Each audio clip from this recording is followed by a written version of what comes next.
वो धर्मात्मा राजा अपने पिता को संभालने कैसे? माने राम की ओर देखकर कहा कि आप इनके दुख का कारण जानना चाहते हो? ये क्यों व्यथित है, ये क्यों दुखी है? ये अपने मोह के कारण दुखी हैं। इनका शोक इनका मोह है, इनका दुख इनका मोह है। एक में इतना मोह, एक में इतनी आसक्ति, एक में इतनी अनुरक्ति, एक पुत्र में इतनी अधिक इनकी मति में स्वार्थ। तेरे पिता स्वार्थ के कारण दुखी है, ये लोभ के कारण दुखी। आदमी लोभ के कारण रोता है, स्वार्थ के कारण रोता है, मोह के कारण रोता है। तेरे पिता के भीतर कितना मोह है, कितना लोभ है, कितनी आसक्ति है। ये जो शोक दिख रहा है तेरे पिता के पास, इसका एक ही कारण है, मोह। तो पूछा राम ने, मां किसके प्रति मोह? तो कैसे ही सही राम को स्पर्श तो कर पाई उस समय कैकेयी। और कैकेयी ने राम के वक्षस्थल पर अपनी तर्जनी रखते हुए कहा कि वो दुख किसी और कारण नहीं, राम आपके कारण है, आप में इनका मोह है। आपके मोह के कारण ये इतने दुखी हैं। मेरे राज्य क्या मांग लिया?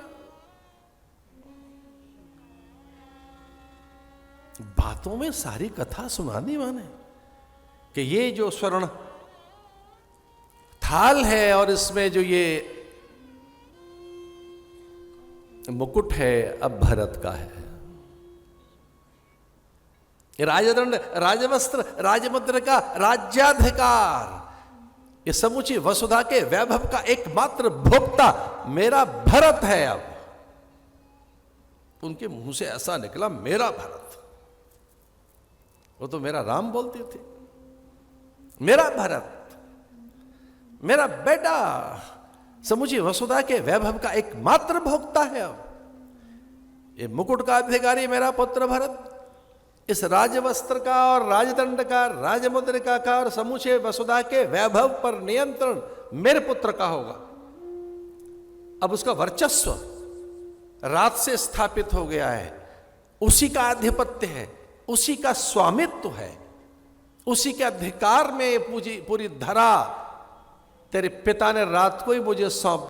किस अखंड दीप की रक्षा सीता करें तो ठीक रहेगी, क्योंकि सीता के सानिध्य में दीप रहेगा तो कोई अपकर्म दुष्कर्म हो ही नहीं सकता।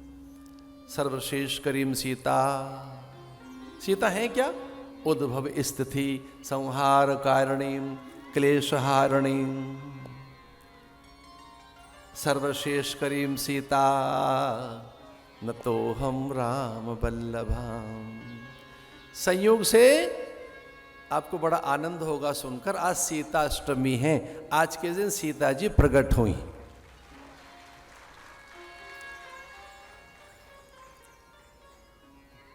गुरुदेव ने कहा वो अखंड दीप में सीता संभाल लेंगे। समाचार आए, रानियां किंचित असहज हो गई, विशेषकर कैकेयी। और उन्होंने कहा ये क्या बात है, हमारी सुकुमारी और सीता दीप संभालेगी।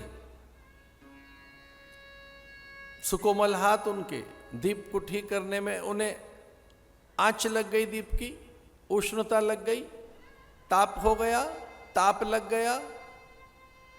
फिर उपचार कौन करेगा उनका? और ये सारे काम सीता ही क्यों करेंगे?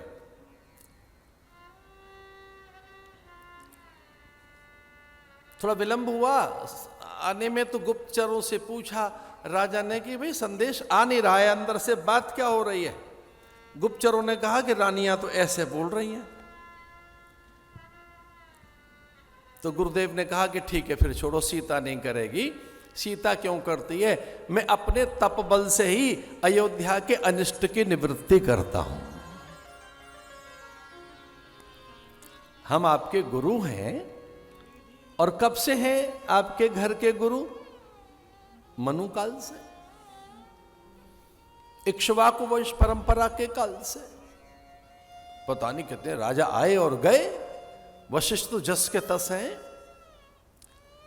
तो गुरुदेव वशिष्ठ ने कहा कि कोई अनिष्ट आएगा तो फिर हम देख लेंगे।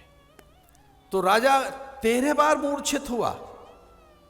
एक बार में विचारा अन्न दोष है क्या, क्या मैंने द्यूत क्रीड़ा में मैं हार गया अयोध्या को, क्या दस्युओं ने मैंने दुष्टों ने अयोध्या घेर ली, क्या असुरों ने आक्रमण कर दिया, अथवा तो अभिचार कर्म हो गया।